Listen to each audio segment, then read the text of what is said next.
Good morning. If you're watching this, this is World History 2, Unit 13.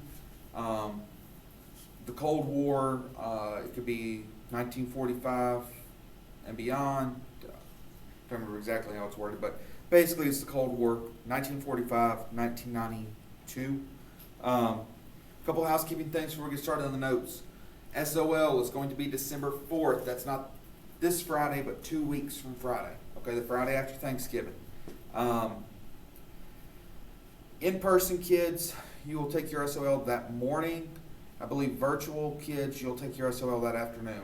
I'm not quite sure how they're going to do that.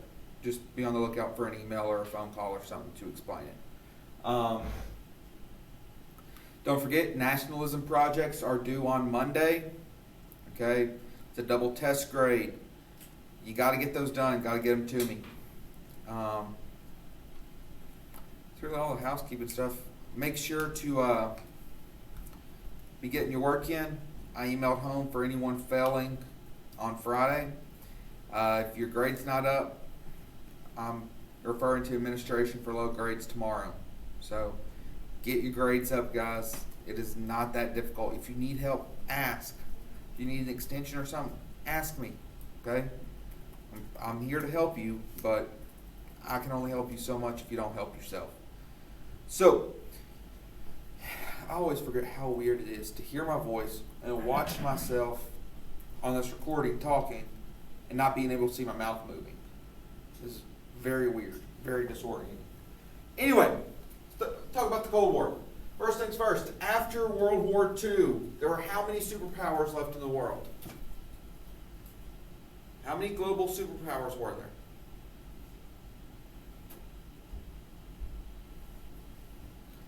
It was more than one, but less than three. Two, very good. So, one of them is the United States. Other one is the Soviet Union. Remember, at this time, there is no Russia. It's the Soviets. Okay? So, the Cold War was a competition between the U.S. and the USSR that laid the foundation. The nuclear weapons, patterns of conflict, all of this is very, very reflective of the Cold War. Since then, communism has failed as an economic system in the Soviet Union and elsewhere. Communism doesn't work at all. Period. End of story. Usually, when you look at Cold War political cartoons, the Russians or the Soviets are a bear. Okay? They're symbolized by a bear. The Americans, you'll either see Uncle Sam or an eagle. Okay? So like this top one, you see Uncle Sam. This bottom one, you see an eagle. Either way, that's the Americans and the Soviets. So the Cold War began with the Yalta Conference and Soviet control of Eastern Europe from 1945 through 1948. When you talk about the beginning of the Cold War, it can either be the end of World War II, 1945, or you can see 1948. It varies a little bit. The big thing here was the rivalry between the U.S. and the Soviets. You have the democracy and free enterprise, so that's the Americans, that's capitalism, freedom, versus dictatorships and communism. So those are interchangeable. When you talk about the West, the Americans, NATO, you can see democracy, or you can see capitalism, or you can see free enterprise, all the same thing. Okay? That's the West. Talking about the East, you see communism or dictatorship. President Truman and the policy of containment, which we'll talk about a little bit more here. And let's go. COVID sucks. But all the craziness with this virus is giving me a great example when we get to this one. Then you got the Eastern Europe. Okay? With Eastern Europe, there's Soviet satellite nations and the Iron Curtain.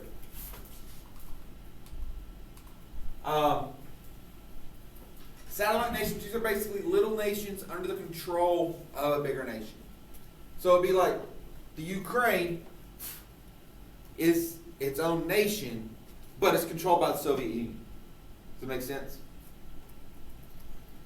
Be like if, let's say, somehow President Trump actually wins all these lawsuits he's got going on. Who knows what's going on at this point? As far as I'm concerned, we don't have a president right now, and yay, parents aren't home. Before long, the whole nation's going to just catch on fire. But whatever. Let's say he wins all his lawsuits, he's president again. This would be like President Trump saying, you know what? I want to be in charge of Mexico, but I don't want to invade Mexico. That's kind of frowned upon. So I'm going to put somebody I like that I know will listen to me in charge down there. Does that make sense?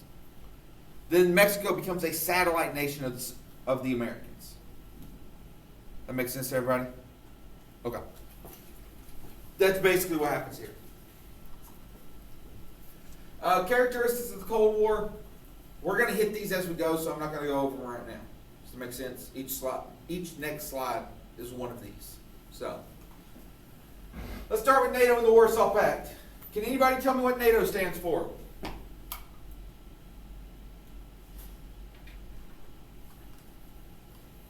Pretty sure it's in your notes, right in front of your face.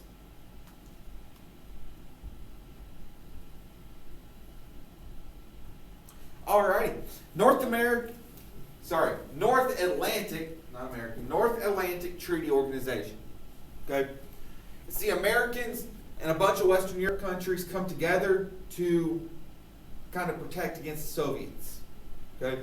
Basically, they say if you invade one of us, you're attacking all of us, and we're all going to war.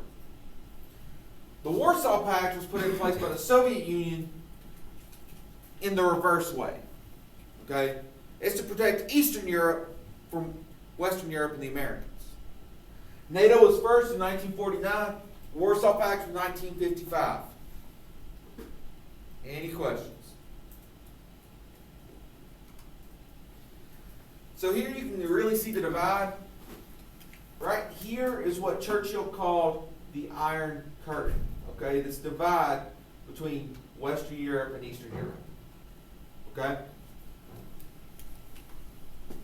Let's talk about Korea. So, we got two major wars you got to know during the Cold War. Korea and Vietnam. Now, with Korea, it was divided into two zones after World War II. South Korea was capitalist and democratic like the U.S. North Korea was communist because China, who was communist, didn't want this democratic country right on their border. So they used North Korea as a buffer. Does that make sense? Now, let me read you what's on here and then I'll explain it. So the U.S. and Soviets divided Korea into two zones, the 38th parallel. If you see 38th parallel ever, it's Korea. Although elections were planned to reunify Korea, the tension between the communist government in North Korea and the anti-communist government in South Korea led to war instead. War began on June 23, 1950, when North Korean troops invaded South Korea. The U.S., following the policy of containment, sent troops to help repel the invaders.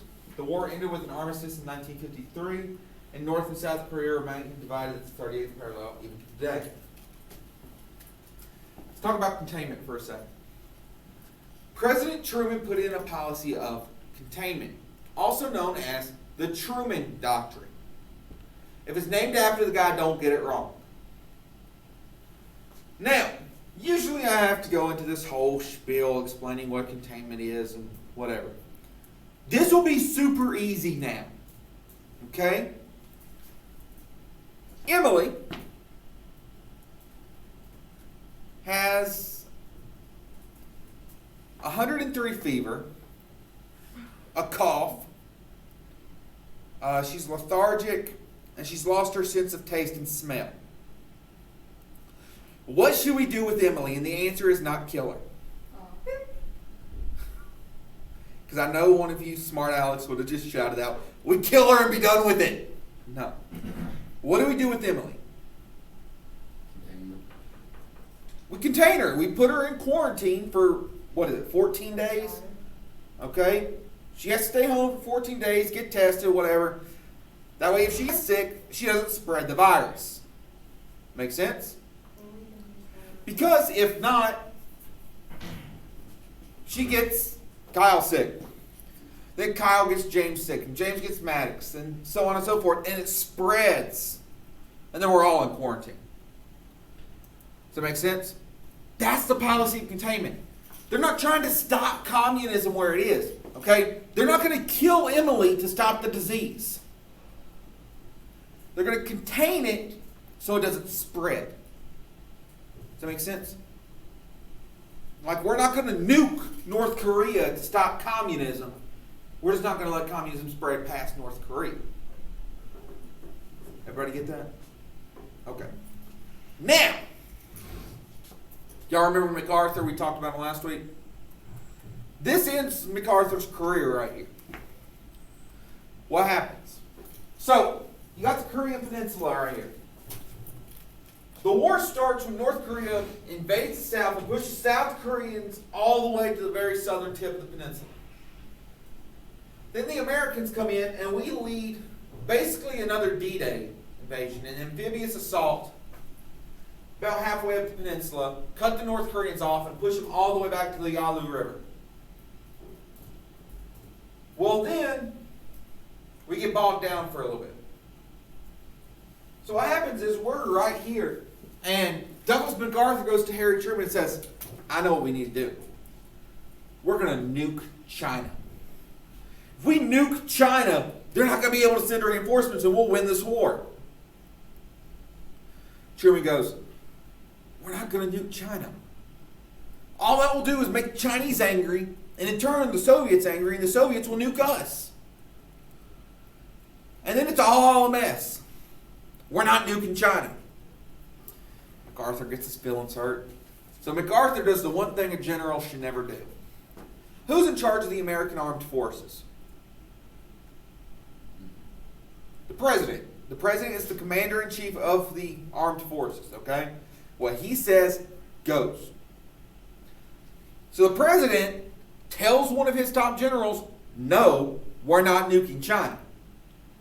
So now his general goes to the American public and Congress and writes all these letters and gives all these speeches saying, the president doesn't know what he's talking about. We need to nuke China, and here's why, and why. So Truman calls MacArthur back to D.C. MacArthur comes off the plane. Truman walks up to him, shakes his hand. What's the problem here? If it's two officials in the armed forces, how are they supposed to greet each other?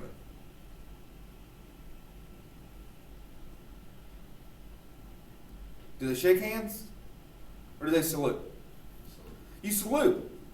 When Truman shakes MacArthur's hands, it's saying, you're not a general anymore. And he fires him. MacArthur gets his feelings hurt and whatever. Doesn't matter. Now, there's an author, Harry Turtledove, my favorite author, who literally, back here, wrote an entire series based on that one decision. Okay? That one decision.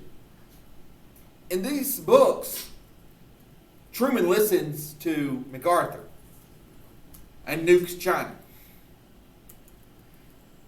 And apparently it doesn't end very well because he writes 3 books. Make sense? Basically ends with every major city in the world nuked.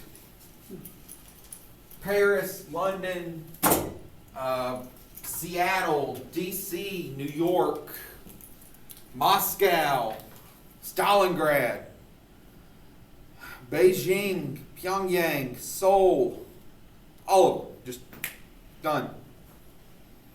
So, moral of the story is don't use nuclear weapons. But basically, back to real history for a second. The war ends where it began, at the 38th parallel, in 1953 with an armistice. Now, an armistice just ends the fighting. There is still not a peace treaty in the Korean War. This war is still going on today. The fighting stopped, but the war is still on. It's just a timeout.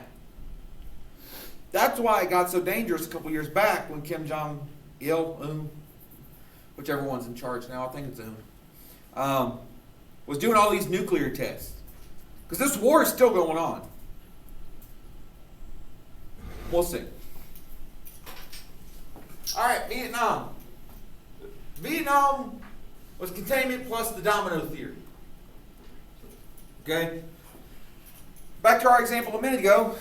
If Emily gets sick, via the domino theory, she'll get sick, then Kyle will get sick, then James will get sick, then Max will get sick, then Dylan will get sick, then Brooke, then me, so on and so forth. Does that make sense? That's the domino theory. You push one domino, the next one falls, and the next one, and the next one, and the next one, and the next one. If we let one country fall to communism, everywhere else will follow. That was the issue with Vietnam. Now, in Korea, the Chinese fought against us.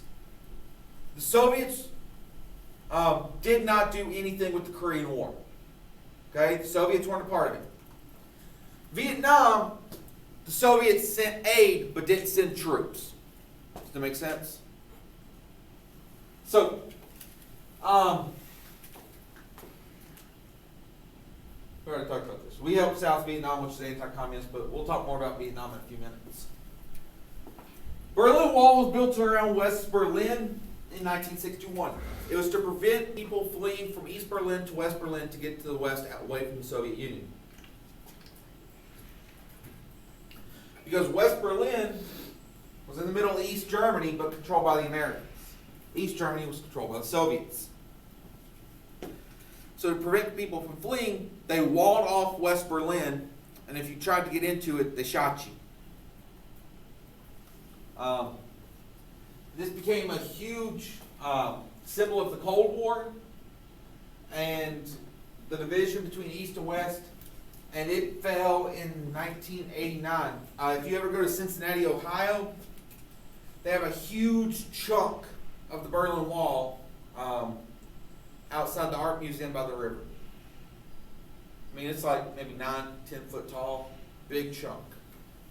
Really cool. I recommend going to Cincinnati if you've never been. Really nice city. All right, Cuban Missile Crisis. This was the second closest we ever came to nuclear war. October of 1962. President John F. Kennedy was in charge. We found out that the Soviets had placed nuclear missiles in Cuba. So Kennedy ordered a naval blockade of Cuba. No Soviet ships in or out of Cuba, so they can't send more missiles. Soviets send their Navy, and they face off against the American Navy, and literally, we were minutes away from nuclear war. What ends up happening is Kennedy gets in touch with Khrushchev, who was the Soviet leader, and they both agree not to go to war. Now, what happens is Khrushchev agrees to remove the missiles from Cuba. So Kennedy can go to the American people and say, I did it. I won. Soviets back down. They moved their missiles. We're good. Okay? Kennedy agreed to remove our nuclear missiles from Turkey. So Khrushchev could go back to the Soviet people and say, hey, I did it. The Americans backed down. We're good. It was a win-win. Both of them could look like they won. Does that make sense? 1963, they installed a hotline communications between Moscow and D.C. If you see a picture of the Oval Office, there's a red telephone. You pick up that receiver. In the White House, a phone will ring in the Kremlin in Moscow. There's a direct line of communication between the president and the Soviet premier, or Russian president now, whatever they call him. One thing we need to talk about before we move on, 1950. Okay, we had a set of spy planes called the U-2 spy planes. Soviets shot down one of them, took one of our pilots hostage, and we had to do a prisoner exchange. It was called the U-2 incident. Okay? The president during the U-2 incident was Dwight D. Eisenhower. Okay? It was Khrushchev and Eisenhower during the U-2 incident. It It was Kennedy and Khrushchev during the Cuban Missile Crisis. Okay? Okay.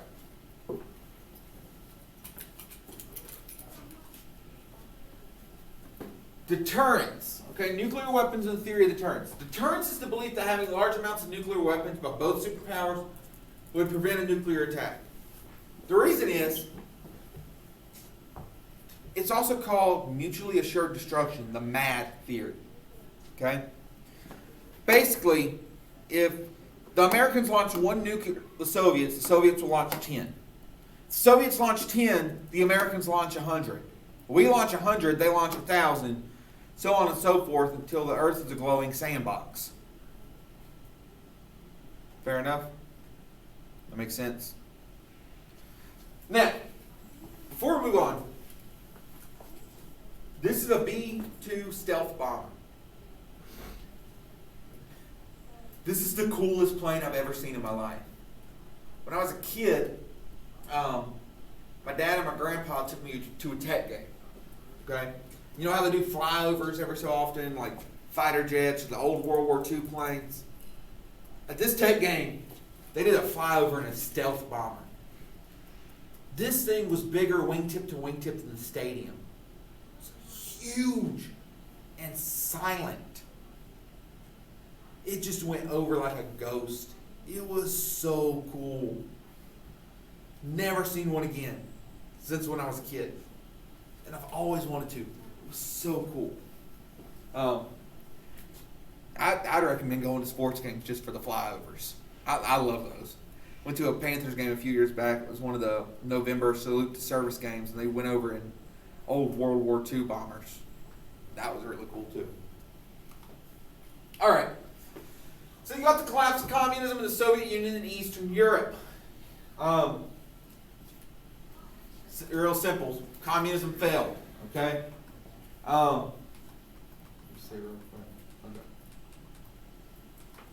So the Soviet economy collapses because they are not able to keep up means of production. People starve. Things go bad. You have Warsaw Pact countries starting to become nationalistic, saying, hey, we're Polish, or we're Ukrainians. We don't want the Russians in charge. We don't want the Soviets in charge. We need to be our own country. Then the Berlin Wall falls in 1989. Soviet Union breaks up. Like a band. Okay? You still got Russia, but everyone else became their own countries. Turkmenistan, Kazakhstan, the Ukraine, Georgia, Armenia, so on and so forth. Estonia, Latvia, Lithuania. And then NATO starts to expand. They get all of Germany, and then Poland, and then so on and so forth, to where now NATO is right up on the Russian border.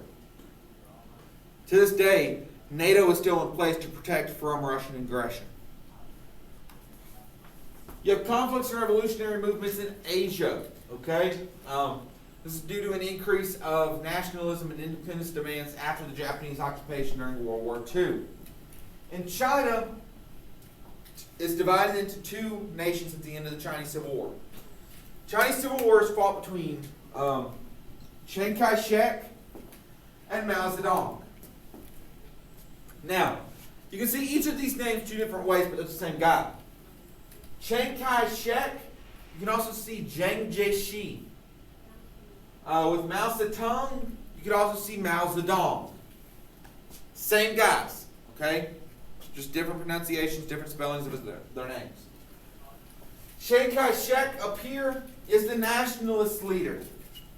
Zedong is the communist. The nationalists lose the Chinese Civil War in 1949. Okay?